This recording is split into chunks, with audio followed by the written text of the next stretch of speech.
De retour aujourd'hui encore, bonjour à toutes et à tous. Vous êtes sur Foot Amateur TV comme chaque semaine. On prend plaisir à mettre en avant, à évoquer des sujets du football amateur qui font réagir de plus en plus d'ailleurs et on vous en remercie. Pour ce faire, encore un sujet qui a fait réagir sur nos différents réseaux sociaux. On accueille aujourd'hui Stanislas Debraz. Bonjour Stanislas, comment vas-tu? Est-ce que tu m'entends? Je t'entends très bien et bonjour à toi, Julien. Très bien. Merci, je Est-ce vais que très j'ai bien bien prononcé aussi. le nom de famille? Parce que maintenant je le demande. Écoute, il y en a ces deux bras, il y en a ces deux bras, il y a deux Ah écoles, ben donc voilà, écoute, voilà. au moins t'auras précisé, donc ce sera, moi aujourd'hui ce sera de grâce. Donc bienvenue Stanislas, merci Ok. d'être avec moi aujourd'hui. Un petit point rapidement te concernant. Tu es l'actuel président et entraîneur de l'équipe première du club du Daring Club Wezenbeek Open, donc en région néerlandophone, un club de quatrième provincial du côté de Voetbal Vlaanderen. Donc je rappelle à toutes celles et ceux qui nous suivent sur Foot Amateur TV, on aura d'ailleurs bientôt, ce ne sera pas notre sujet du jour ensemble Stanislas, mais on aura bientôt justement des sujets qui concerneront les différences entre le football amateur francophone et le football néerlandophone, et il y en a. Donc on aura de quoi parler, mais aujourd'hui on va parler un petit peu d'autre chose, très rapidement te concernant. Depuis combien de temps tu es dans le milieu? Alors, on va dire dans le milieu Union belge, ça doit faire 7-8 ans. Donc j'ai d'abord commencé. Bon, il y a évidemment en tant que joueur, mais bon, ça on va passer. J'ai simplement fait quelques classes de jeunes à Crenay, mais j'ai pas été plus loin parce que l'entraînement et autres, et puis le talent n'était pas là. Donc j'ai pas insisté. Je me suis mis en absa avec des amis. Et puis j'ai commencé à entraîner à Saint-Michel. Il doit y avoir 7-8 ans de ça, en jeune. Ce qui m'a donné l'envie de continuer. Donc ça c'était magnifique. Puis je me suis proposé au KFC Wezenbeek à l'époque pour être entraîneur de l'équipe première. Donc j'étais pris comme entraîneur du KFC Wezenbeek. Et puis voilà, bon an mal an. Pour des raisons diverses et variées, j'ai proposé mon propre club à la commune de Wezenbeek. Et voilà, finalement c'est le nouveau club à Wezenbeek qui a gagné. Et donc voilà. Eh ben voilà, Donc ben c'est la écoute, première saison que nous félicitations, première officions. saison à la tête d'un nouveau club. Et puis, bah, on va rentrer dans le vif du sujet du jour, hein. C'est indiqué au-dessus de moi, justement. On en a un peu on a échangé un peu là-dessus sur les réseaux sociaux déjà. L'argent dans le football amateur, tu avais un avis plutôt tranché sur le sujet. Ça a fait beaucoup réagir sur les réseaux. Il y en a beaucoup qui trouvent que ça gangrène le milieu du football amateur et depuis des années. Il y en a d'autres qui sont plus mesurés. Dis-nous un petit peu quel est ton avis. Bah, écoute, moi je sais pas si c'est parce que je viens de l'école Saint-Michelloise qui, elle, effectivement, est plutôt comme moi, Qui est un des bons élèves? contre. Voilà. Moi, ce que je pense qui gangrène effectivement la trésorerie de beaucoup de clubs, c'est effectivement certaines primes pour l'équipe première. Voilà, moi je pense que autant en parler clairement dès le début. Moi j'entends, je pense qu'en Flandre c'est même un peu plus présent C'est vrai. qu'en Wallonie. C'est plus élevé en tout cas les montants, hein, je J'entends, peux le dire ouais, de sources mais, sûres. mais j'entends des clubs de première provinciale, deuxième provinciale qui peuvent te donner des primes supérieures à des D2, D3. Et donc, moi, je trouve ça ahurissant et ça biaise déjà le jeu de l'amateur parce que pour moi, voilà, si on décide d'être en amateur, ben autant jouer le jeu. Je trouve ça très triste pour les jeunes aussi, parce que effectivement, tu peux avoir des jeunes qui sont certainement valables dans ton club, qui au final n'ont peut-être pas la chance de pouvoir jouer dans l'équipe première, parce que on va chercher un ou deux mercenaires à gauche et à droite qui vont pas hésiter à te casser à l'entraînement pour pas que tu prennes leur place et leur prime. C'est Donc vrai. voilà, c'est une réalité. Moi, je suis contre ça. En tout cas, tant que ton club est en amateur, je pense que c'est quelque chose que je ne ferai jamais. Maintenant, C'est vrai. Après, moi, évidemment, je vais pas cracher dans la soupe, hein. J'en ai profité aussi. J'ai été joueur pendant 30 ans aussi. Beaucoup d'autres connaissances, amis et autres en ont profité aussi. Donc, le but n'est pas là. Je pense que sans incriminer notamment les joueurs, le système, malheureusement, est comme il ah oui, est. oui. Les joueurs ont la possibilité de. Moi, je pense qu'on ne peut pas les incriminer parce qu'ils profitent d'un système qui est existant et que les possibilités sont là. Est-ce que ça paraît envisageable? C'est quelque chose dont on parle depuis des années, hein, Stanislas, mais effectivement, rien ne change. Le Covid devrait permettre des réflexions un peu différentes, mais tout le monde n'en est pas convaincu. Est-ce qu'il y a une possibilité un jour que les clubs se disent, tiens, maintenant, stop, ou est-ce que vraiment c'est utopique et ça n'arrivera jamais? Moi, je pense pas que c'est utopique parce que, bah, pour revenir sur l'exemple Saint-Michel ou sur l'exemple de mon ami Aubin qui s'occupe de AFC Ever, bah, voilà, ces deux clubs se battent pour la montée de P2 en P1. Et je sais de sources certaines que leurs joueurs ne touchent pas de prime. Donc du coup, Ça pour moi, existe c'est pas quelque déjà, chose qui mais est. c'est quand même vraiment rare. C'est rare, mais c'est oui, mais c'est possible. Moi, je pense que avec un peu de bonne volonté, maintenant, c'est sûr, comme tu l'as dit, moi, je crache pas sur ce. Enfin, si je crache sur ça, mais je crache pas sur les gens qui en profitent, parce qu'effectivement, bah, moi, le premier, si on me disait, je peux gagner 200, 250 balles par week-end, Voilà, si je gagne mon match, je vais pas dire non, ça ben c'est certain. exactement. Mais je pense qu'on est quand même rentré dans un cercle où maintenant le joueur et le système et les dirigeants évidemment en jouent fortement parce que j'ai pu entendre quelques confrères à moi qui, pour garder des joueurs d'équipe première, étant donné qu'il n'y a pas eu de match la saison passée ou peu de matchs la saison passée, ils ont eu des joueurs qui leur ont dit voilà, moi je veux bien rester chez toi, mais tu vas me donner un peu d'argent pour compenser ce que j'ai pas gagné l'année passée. Moi, je trouve pas. Ah ben, ça va même parfois bien plus loin que ça. Moi, je peux te dire que je sais il y a des joueurs, par exemple, où il y a eu des interventions du club sur le loyer de leur chez eux à la maison, que ce soit une maison, un appartement, il y avait des interventions là-dessus. Donc, il y a beaucoup de choses qui existent, vraiment beaucoup de choses. Je pense que réussir à ce que ça n'existe plus, moi, ça me paraît vraiment quasiment impossible, Non, hein, quasiment. Après, moi, de nouveau, je pense que la notion de défraiement, parce qu'on parle au départ de bien défraiement hein, dans sûr. le football amateur, la notion de défraiement pour moi est légitime. Voilà, je m'explique. Il y a évidemment, quand on parle de défraiement, on parle de tout le monde, les bénévoles, les arbitres, les entraîneurs, les joueurs, qui sont pour moi assimilés à ça. Là où ça devient plus compliqué, c'est qu'effectivement, ça bascule pour les joueurs. Autant il y a des limites pour les formateurs et pour les arbitres, c'est plus ou moins réglementé.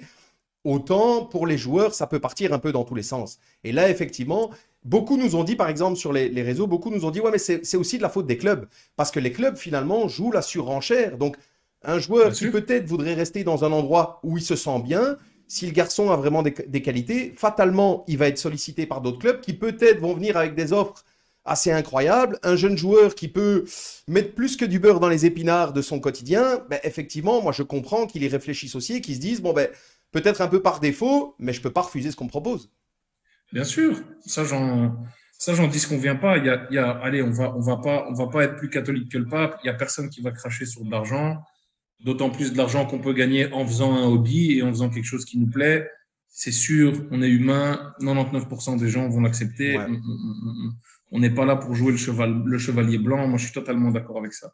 Mais je pense que quand tu dis qu'il y a des défraiements qui sont possibles, qu'il faudrait essayer de limiter ça et autres, je pense qu'il y a déjà des limites légales qui Bien existent. sûr. Et malheureusement, ces limites légales sont dépassées, on le Mais sait c'est le tous. problème.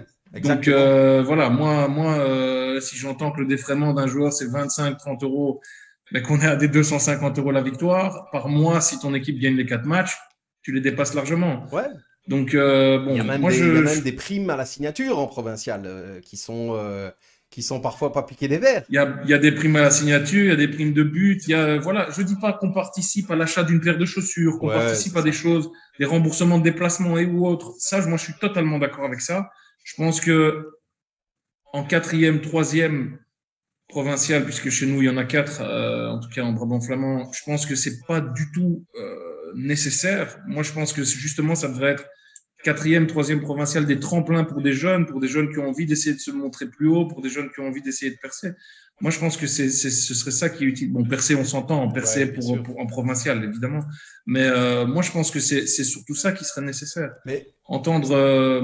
Stanislas, justement, Dis-moi. je me permets, beaucoup nous disent, tu fais bien de parler des notions de série, hein. Il y en a beaucoup qui nous ont dit, ouais, mais en P3, en P4, c'est envisageable hein, de potentiellement payer personne ou autre. Mais le problème, c'est que dès que tu montes, justement, si un club, à un moment donné, monte, bah, ils arrivent justement dans un milieu où, pour Mhm. avoir des bons joueurs, pour y rester, je ne dis pas que c'est légitime, mais beaucoup nous ont dit Ouais. ça en disant, dès que tu arrives en P2, en P1, c'est là où, effectivement, il y a quand même pas mal d'argent qui tourne. C'est effectivement là où il y en a, mais à toi de savoir quel genre de club tu as envie, à toi de savoir quel genre de réputation tu as envie d'avoir et autres. Voilà.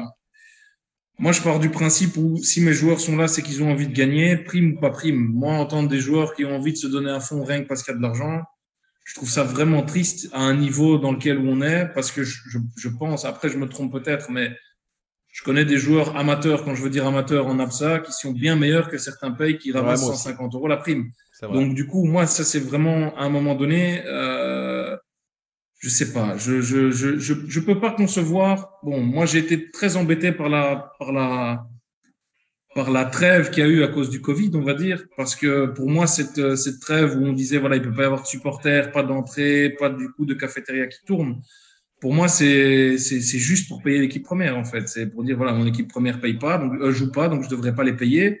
Mais là, on n'est plus du tout dans le sportif. Je suis désolé, moi, mon club avec les autres personnes qui font partie du conseil d'administration, on le gère en espèce de bon père de famille, comme si c'était nos propres finances. Et on essaye de calculer, enfin, on n'essaye pas, on a calculé pour que tout rentre sans que la buvette fonctionne ou pas, sans qu'il y ait des entrées ou pas, parce qu'effectivement, c'est trop fluctuant.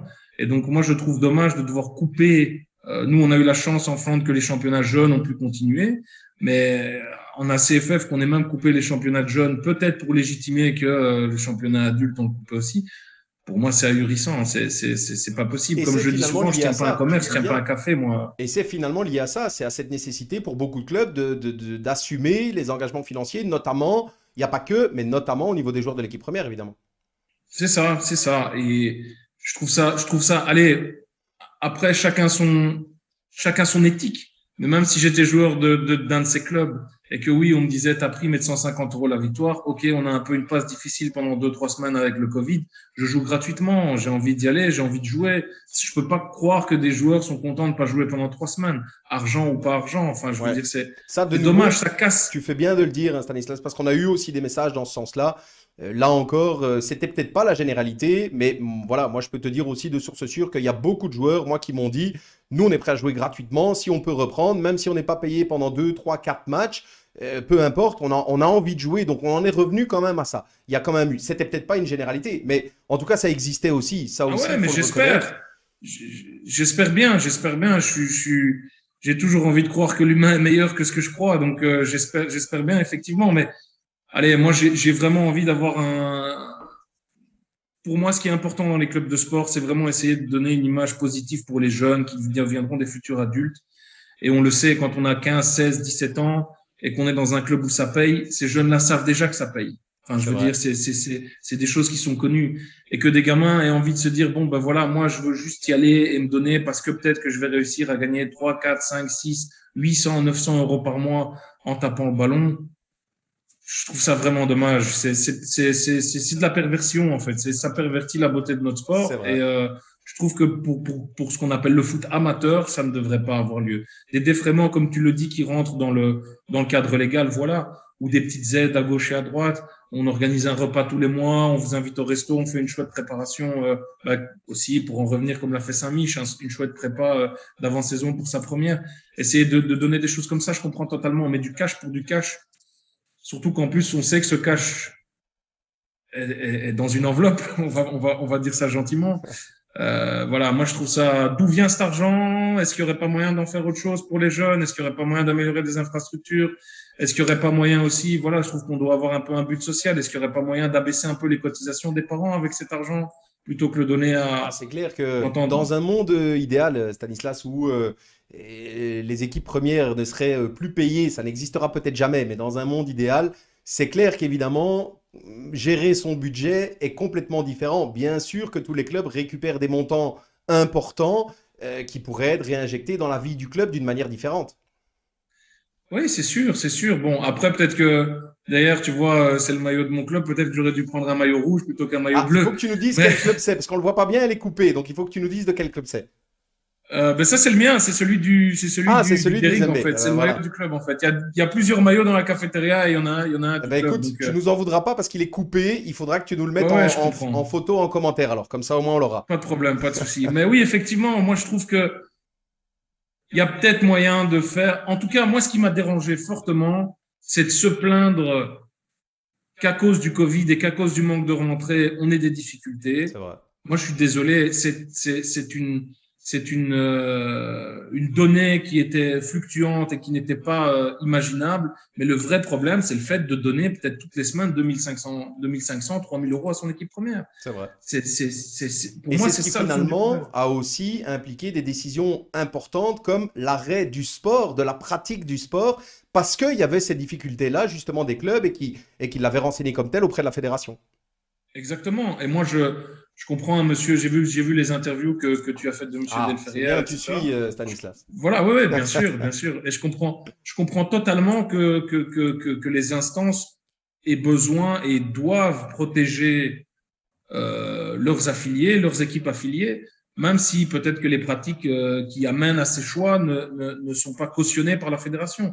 Mais je comprends totalement que ce soit légitime de se dire, ben voilà, on a autant de clubs pour faire nos séries, on n'a pas envie qu'il y en ait 10, 15, 20 qui arrêtent la saison prochaine. C'est vrai. Ça, c'est certain. C'est pour ça que des critiques envers la fédération, je trouve que c'est très facile parce que bon, on n'est pas à leur place. Moi, j'ai entendu beaucoup de gens critiquer, et peut-être que moi aussi je l'ai fait à l'époque, critiquer des dirigeants de club. Maintenant que je suis dans ce fauteuil-là, c'est pas toujours facile. On a besoin de faire face à des réalités qui sont certaines et que tant qu'on n'y est pas, on ne sait pas les voir. Donc, Tout à fait d'accord. mais J'ai moi voilà, aussi été président de club et je m'associe évidemment à ce que tu dis là. Tant qu'on n'a pas découvert aussi l'envers du décor avec malgré tout l'envie de bien faire, évidemment que le jugement peut être un peu tronqué parce qu'on ne connaît pas finalement la réalité de ce que c'est, de la gestion complète d'un club de football. Donc, bah, écoute, tout à fait d'accord. Merci Stanislas. On va déjà clôturer cette pas de entrevue. problème. On aura peut-être l'occasion encore d'en faire d'autres dans le futur. On termine, Ouais. j'espère peut-être sur une note positive. Rassure-moi, tout ça ne te décourage pas finalement à continuer dans le milieu. Ah, moi, au contraire, ça me booste. Moi, je te dis, mon sponsor principal, on l'a offert à Oxfam. J'ai pas de subside. J'ai que un sponsor financier, on va dire, et je m'en sors très bien et j'espère continuer comme ça. Voilà, moi, c'est le but et je sais que je m'en sors parce que je paye pas mon équipe première. Eh ben Et écoute, en plus, on est quatrième à 6 points des deuxièmes. ah Donc, ben mon voilà, preuve équipe est qu'en plus c'est compétitive. possible. Donc moi je l'ai vécu aussi avec mon club à ce moment-là de Nivelles où c'était vraiment quasiment comparable aussi. Et finalement, sportivement et humainement, on a réalisé des choses incroyables. Comme quoi c'est possible. On a parlé de Saint-Michel aussi tout à l'heure. Il y a d'autres clubs où ça se passe aussi comme ça. Tu as parlé d'Aubin, notamment aussi à la FC Evert, je pense. Donc C'est ça, voilà, c'est la même chose. On les salue, on les félicite tous évidemment. Et il y en a bien d'autres. sûr. Espérons que ça devienne la norme dans le milieu du football amateur et que finalement tous les clubs vivent de mieux en mieux. Voilà, exactement. Espérons que ce soit ça. Merci en tout cas, Stanislas. Et puis à Merci bientôt à sur Foot toi. Amateur TV et puis le long d'un terrain. Merci. Merci. Salut, hein, au Salut, revoir. Julien. Au revoir. Ciao.